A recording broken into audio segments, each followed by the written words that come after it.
YouTube, Instagram, Facebook, Twitter. I don't know where you are watching this at, but today I'm going to tell you a story. Go and live, go and live, go and live, go and live. There was a woman. I liked her. I liked her a lot. But the moral of this story is not about what I like. The moral of this story is about what we need to avoid. And I'm going to share with you a few red flags that I should have been aware of, but I didn't know. And I'm also going to share with you how to shift your focus, because when I tell you this story, with the consciousness I have now, I can tell you that my focus was wrong. My focus was off. So let me paint the scene. I'm a single guy at the time. I'm dating. So I'm probably dating 3 or 4 girls. And when I describe dating, what the date is, hey, let's go out on a date. Let's go dancing. Let's go bowling. Let's go to dinner. That was it. It would be dates. It would be get-togethers. We would hook up. It was never more than that. So I was dating like 3 or 4 girls at the time. And so I met this girl. Let's just call her,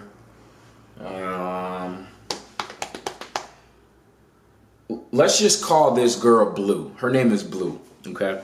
I see some blue paint. So her name is Blue. Now, every man experiences this, where all of a sudden this girl comes into your life and she's just like different, right? So she's different. I mean, she's super hot, right? Easy to talk to. She was actually funny. That helped.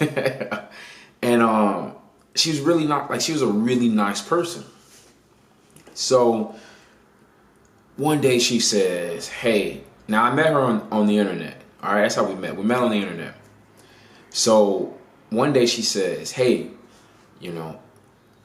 I'll be in Vegas. I live in Arizona.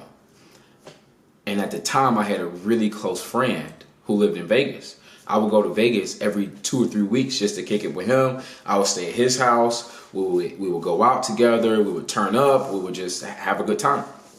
So she knew I went to Vegas a lot. So she texts me. She's like, hey, guess what? I'm going to be in Vegas.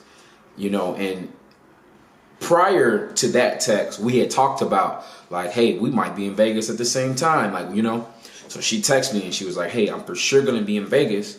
I want to see you. And I was like, okay, well, I was probably going to go this weekend. So we start talking about it, and it's lining up. Like, she's going to be there. She's going to be in Vegas when I'm going to be in Vegas. I'm going to be staying at my boy's house. She's going to be out there for girls' night, or for whatever reason she went out. I think she went out there for a birthday party or whatever. That doesn't even matter. So I'm like, okay, all right, this is going to be good. So I'm driving up to Vegas, and I call my boy, and I'm telling him what's going on. I'm like, dude, this is going to go down. That chick I've been telling you about, she's going to be out here. I'm really excited to meet her because I liked her, So everything was good. So this is all fine, okay? If you've experienced anything up to this is fine. But this is where the story takes a turn. And this is where I should have paid attention.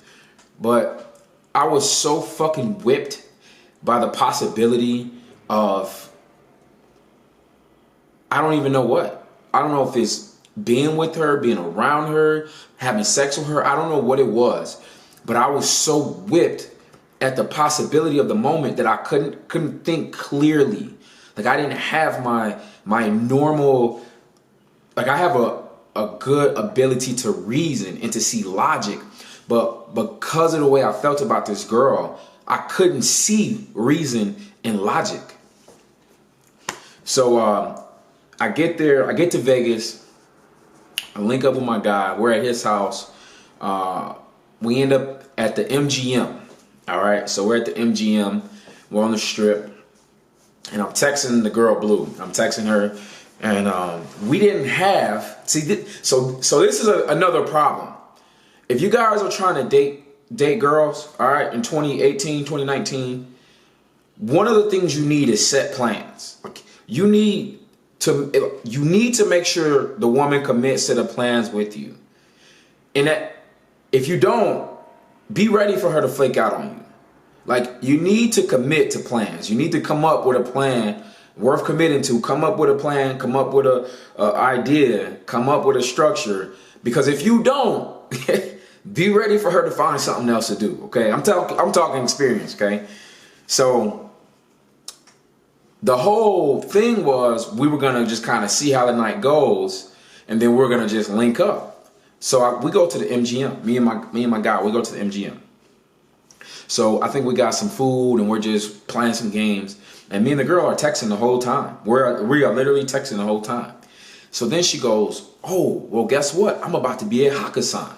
Now, if you haven't been to Vegas, you don't know this. Hakkasan is one of the nightclubs in the MGM. The MGM is a casino on the Strip. The Strip is the most populated part of Vegas. That's where people go to Vegas to, to hang out. That's like where the tourism happens. So MGM is a casino. We're at the MGM. She says she's going to Hakkasan, which is the nightclub in the casino that I'm already in. So I'm just like, oh, like this is perfect. Come to find out, they have a hotel at the MGM. Her and her friend are staying at the MGM. So I'm just like, oh, this is like perfect. So I text her back and I'm like, hey, just let me know when you get here. I'm already at the MGM. Me and my guy, we just got some food. We were eating and, can't wait to see you. Excited to see you. And she's like, oh, excited to see you. Heart, smiley face. Keep in mind, we don't have set plans. We're playing it by ear, which in my opinion, I thought this was the best way to go about this. Maybe an hour goes by and she had already said that she was coming to Hakkasan. And so I'm like thinking like, man, where's this girl at? Like, it doesn't take this long to get here. I know it takes the girls a long time to get ready, but like she was already out and on the way. So that's why I'm like, where is she at? So I hit her up again and I was like, hey, is everything okay? Where you guys at? We're still here. This is another problem. I'm going to tell you why. Just let me get through the story. And she's like, yeah, well, we might not go to Hakkasan. We might go somewhere else. So I'm like, oh, damn, okay. I'm like, well, you already told me you were coming to Hakkasan. I'm at Hakkasan, or I'm at MGM. Like, I'm like waiting for you to come here so we can meet up. If I only knew, if I only knew what I know now. Like, so here's what happens.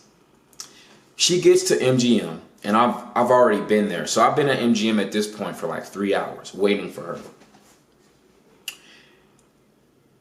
I call her. She doesn't answer. She texts back, and she's like, hey, I'm with my friend. And I'm like, okay. And it's like, you should get the vibe of this story. It's like, it feels a little weird. It's like, why wouldn't you just answer the phone? Like, I know you're with your friend, just like I'm with my... So she's like, I just want to text because I'm with my friend. I don't want to actually talk. And I was like, okay. I'm like, well, where are you at? And she goes, oh, I'm at MGM. I said, okay, let's meet then. Like, where at? And she's like, okay, come by Hakkasan. And I was like, are you in Hakkasan? Where are you at specifically? And she goes, we're just standing outside. Just come on by Hakkasan. Okay, no problem. Now, if you haven't been to MGM, you don't understand. There's thousands of people in the MGM hotel, all right, in the casino. And it's massive. I mean, it's huge. So I'm like speed walking over to Hakkasan to try to meet up with her. She's not there. So I'm just like, and now this is before like catfish was a thing, like, you know what I mean? So I'm thinking like, damn, like what is going on? So I hit her back and I'm like, hey, I'm outside of Hakkasan. Where are you at? And she's like, oh, we're by the food court. I was just at the food court. So I just walked to Hakkasan because she told me to come there. Now you're at the food court. So if you go through anything like this, what I'm describing to you right now, this is an immediate red flag. You need to stop. Because what I didn't realize is I was chasing this girl. I was chasing her. And if you are in a position of chasing, you are losing. And I was losing. And I didn't know. I'm just thinking like, oh man, I'm so excited to see her, to hang out with her. I love talking to her. You know, I'm all in my emotions and I'm not thinking at all. So I tell my guy, I'm like, bro, like she's playing a game. Like I'm ready to go at this point. And he's like, man, what the fuck is going on? Why is she playing this game?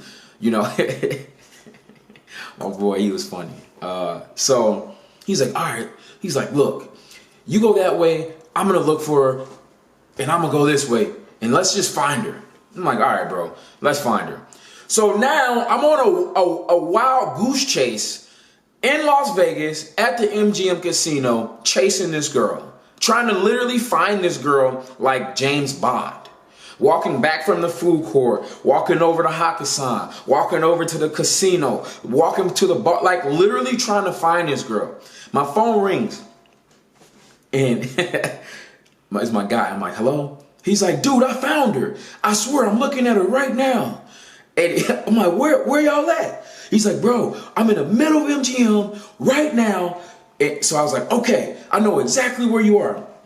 And I was like, are you with her or are you just see her? He's like, I'm standing right in front of her right now. She's wondering where you are. She said her phone died.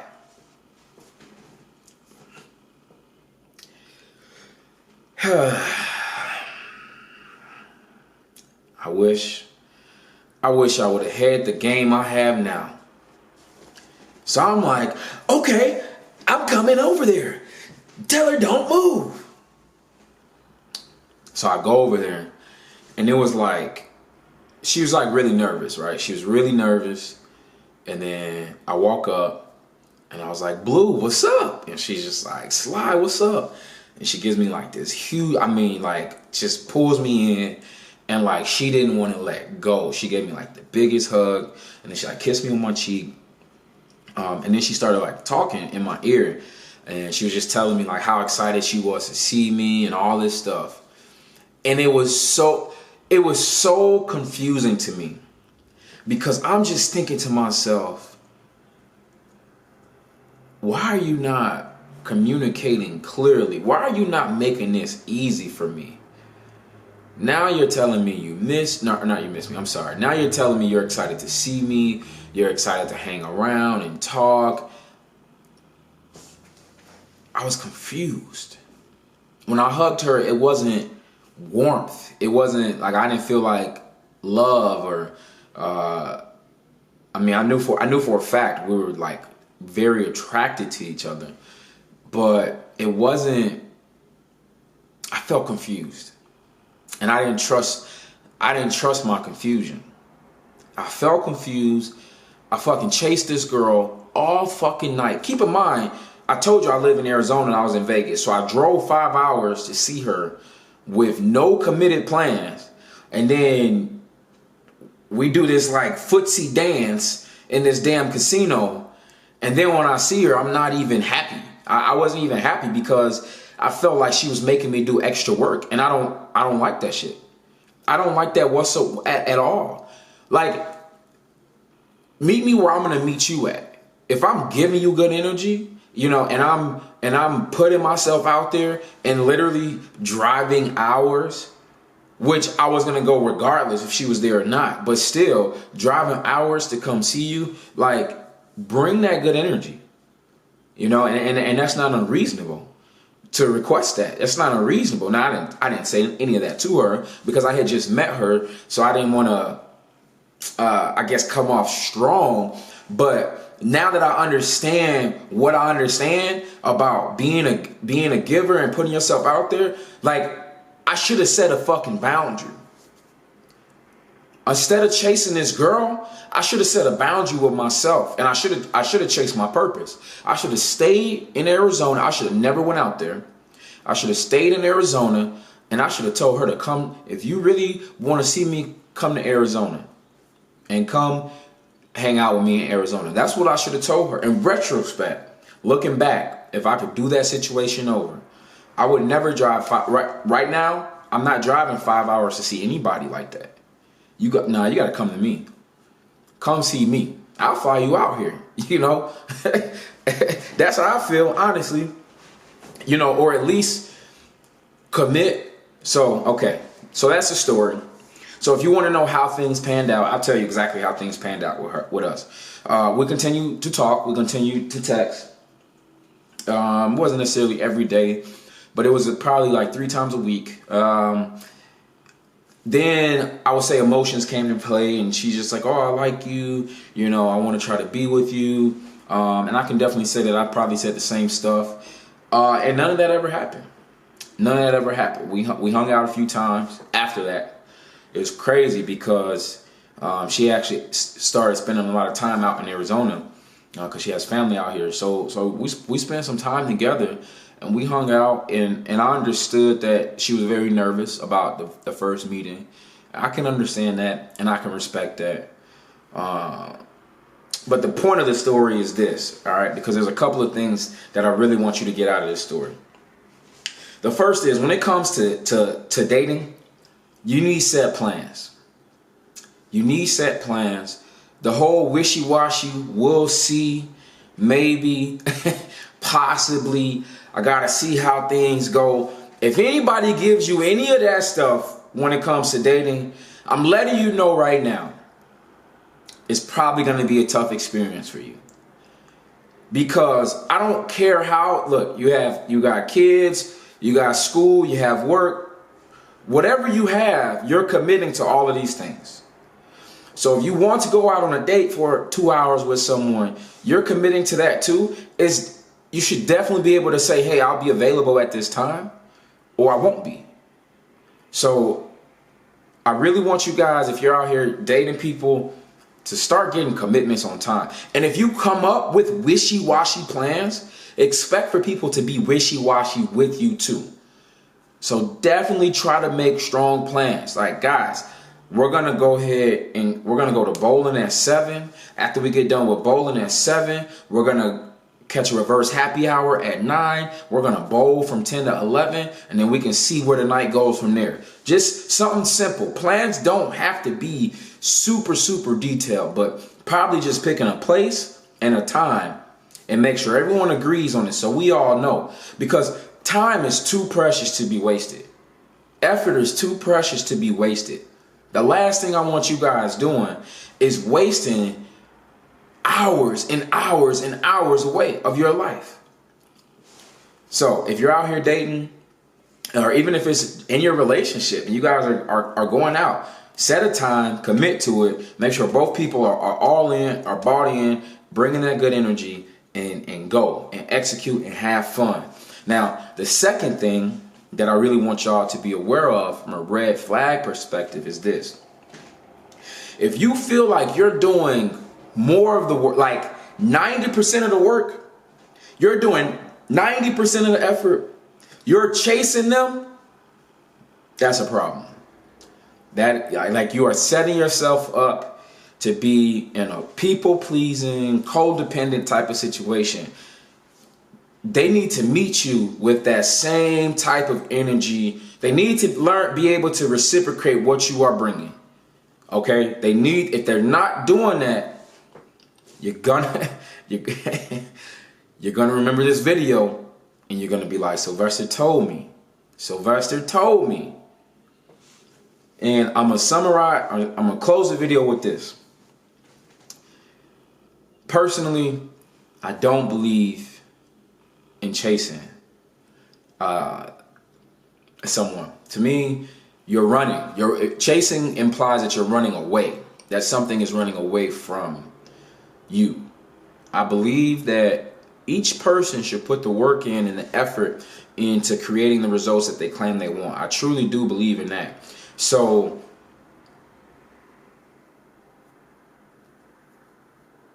you do need to take steps to create what you want, but there's a beautiful thing called organic flow.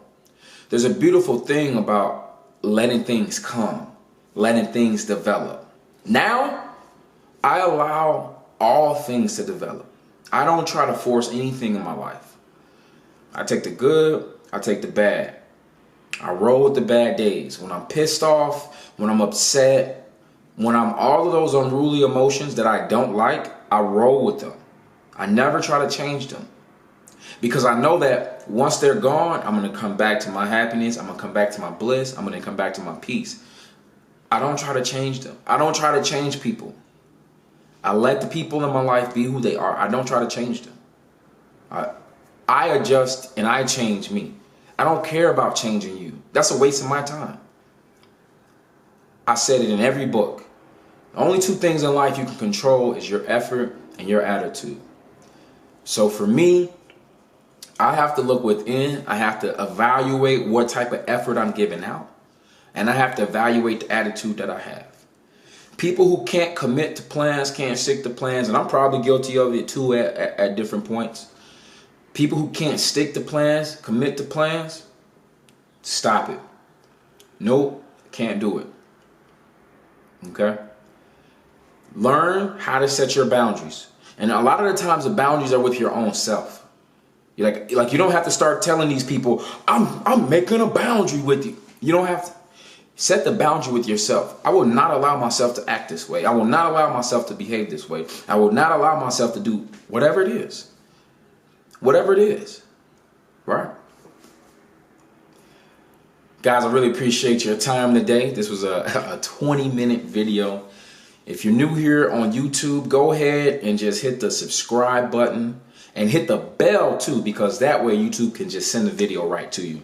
I believe they'll send it to you via email, or they'll send it to you as a notification when you open the app. If you're seeing this anywhere else on Instagram, Twitter, or Facebook, my name is Sylvester McNutt III. I'm a best-selling author, and I'm just here to try to bring some value to your life through the art of storytelling.